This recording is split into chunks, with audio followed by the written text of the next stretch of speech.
Greetings, this is Eric Chatham. We're going to be looking at another Bible verse here, exposing the funny books.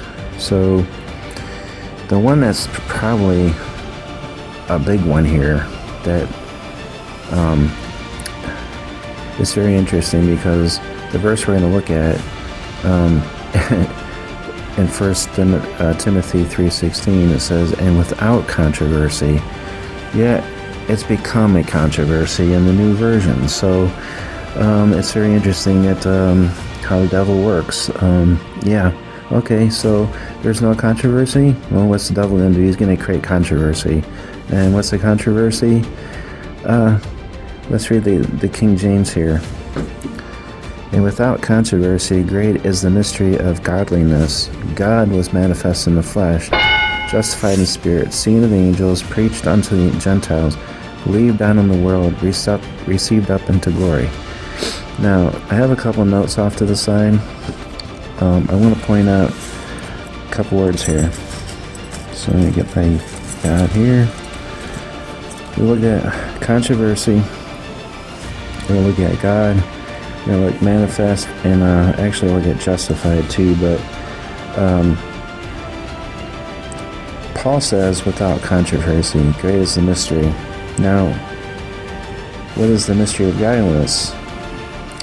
There's like 7 different mysteries in the Bible that Paul talks about, and the church is supposed to be stewards of the mysteries.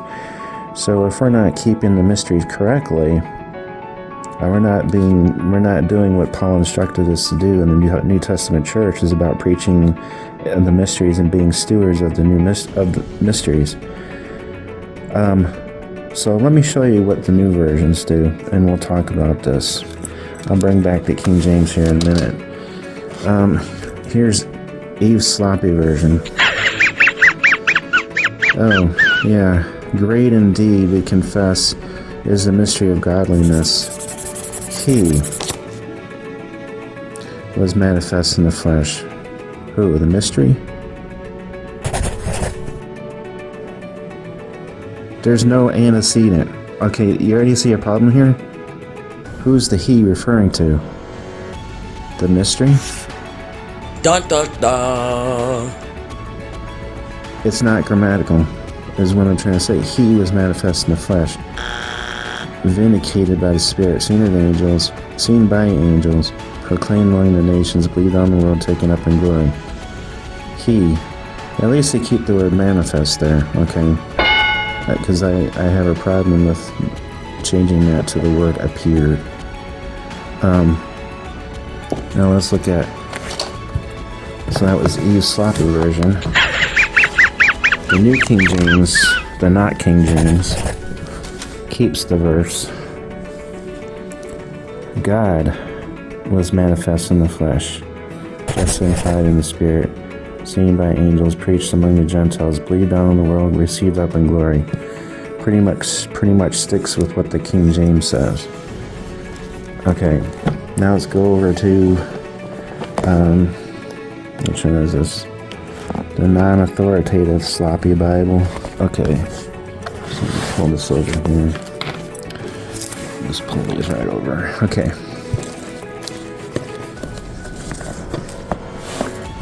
So here, beyond question, it's not a controversy, because they don't want to even mention that they made it a controversy. What? Great is the mystery of godliness. He who? Who's he who? Who is it?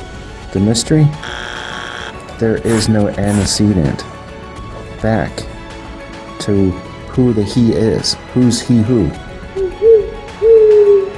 The sentence, I'll show you some stuff here that I wrote out, but this makes no sense. He who? There's no antecedent.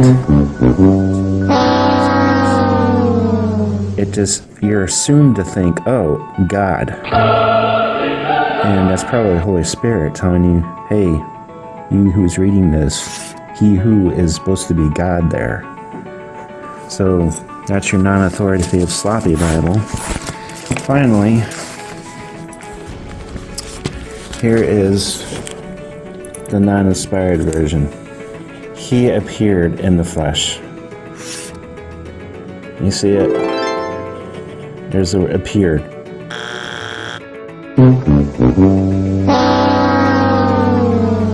I'm not sorry, but when I did the last video, I looked at some of the way that these new versions write things or word things. Folks, these are lukewarm Bibles. The wording is very lukewarm. There's no power and there's no strength in any of the words that you read in these new versions. There isn't.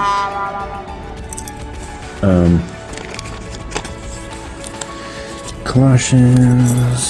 Okay, I'm trying to go back to here because I forget if they say appeared here or. Okay. Revealed. No. So at least the ETFB Bible, sloppy version. Go back here. ETFB version at least says manifest. Now, why am I making this an issue? So let me go back to the King James here. When you say something's manifest, that's evidence or proof. There's evidence and proof behind the manifestation. That's the word in itself. When something is manifest, there's evidence and proof of, in this case, God being manifest in flesh. There was evidence of him being in flesh. You see some of that here. Justified in the Spirit, seen of angels, preached unto the Gentiles, believed on in the world, received up in glory. The word justify here is show to be righteous. Obviously, Jesus didn't have sin. The word here justified is to be shown righteous. He was shown that that's the manifestation of God in the flesh. He didn't simply appear, because appear, okay, was there any proof to this appearance? Was there proof to this revelation? No, that's why you had the word manifest there. It's saying that it was proof of evidence of him appearing and being revealed in flesh. They drop out. Like I said, there's power in these words. These are lukewarm words in these other sloppy Bibles. They're very lukewarm. So I have a note here. This verse became a controversy in the new Bibles. Theos, not hos. Why would Sinaiticus I can't even leave it out. It would be the only thing it would the reason would be take away from the Godhead in Christ. That's why, because the people behind these new Bibles did not believe Christ as being God in flesh. These Bibles, the manuscripts behind these Bibles, the Sinaiticus and Vaticanus, are Gnostic. They're Gnostic manuscripts. That's why they have hos. You see something here? You see part of the letters in the Greek here? I'm going to show you something that's very significant with this. So let me pull my notes over here.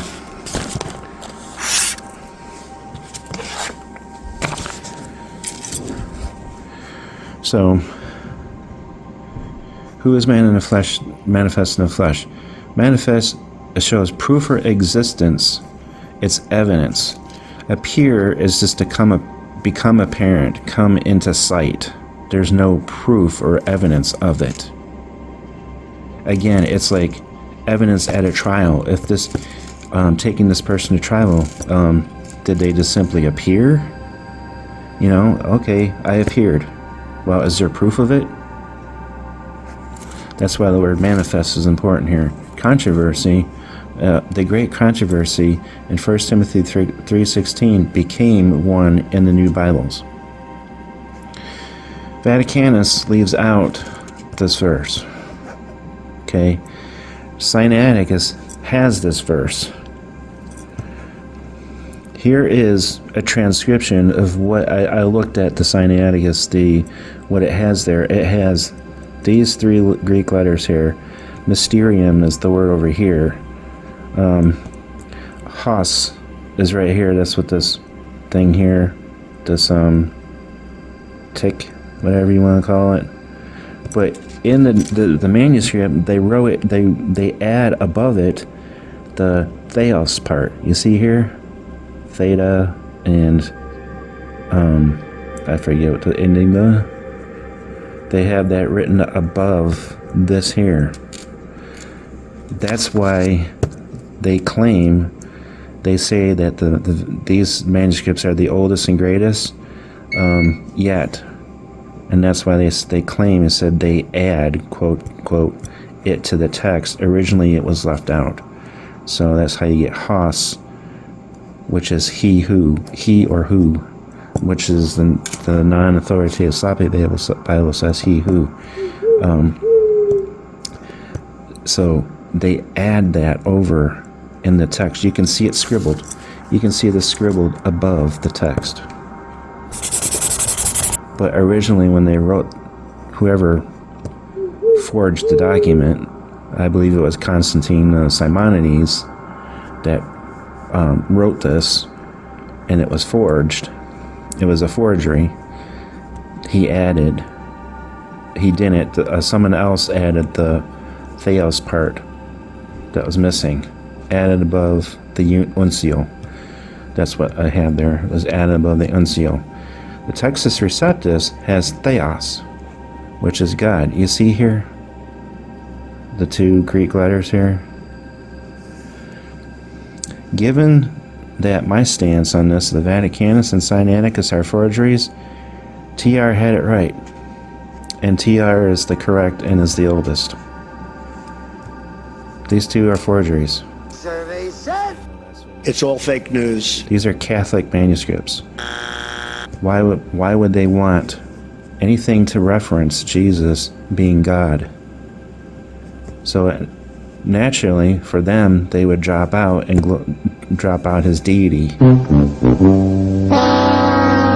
which the sentence doesn't make sense. So here we go. Sinaiticus had Hos, who he, or he who. The TR has God, Theos. The writers at KJV used the TR. Erasmus rejected other Catholic manuscripts. I put there Sinaiticus Vaticanus. 1 Timothy 3:16 was changed from God to who, or he who. This makes the Greek to be not grammatically correct. It even makes the translation, because if you go back here in the ETFB version, he was manifest. Who's he? Who is he referencing here? You read here. Oh, okay, let's read. Okay, I hope to come to you soon, but I am writing these things to you so that if I do delay, you may know how one ought to behave in the household of God, which is the church of the living God, a pillar and buttress of the truth. Great indeed, we confess, is the mystery of godliness. He. Okay, in this sentence, who's he referencing? It's not grammatically correct. There's other things in the Greek that make this not grammatically correct. But there is no antecedent in this verse. The he would have to go back to mystery. It's words like this, little subtle words like this that get dropped out. The devil slips these things in here, and we're assumed to think, if we're Bible-believing Christians, if we're actual Christians, we're assumed to think here that the word he is talking about Christ. Why don't you just say God here? Like the King James has got it. Because it's the subtlety of the devil. Oh, they don't need to know that. folks, lukewarm translation. Lukewarm. Lukewarm. Lukewarm. There's power behind these words in the King James. So, thank you for seeing this short one here. Why again, these Catholic texts are forgeries, and it's the devil slipping in his words to overdo and to get us confused, to create confusion in God's words. Thank you again. So, as I've always said before, here's your straight gate. Here's your broad way. Straight is the gate that leadeth unto life. Few be there find it. Broad is the way to destruction, and many be there that go thereat. Broad way, straight gate. Find life. Thanks for listening.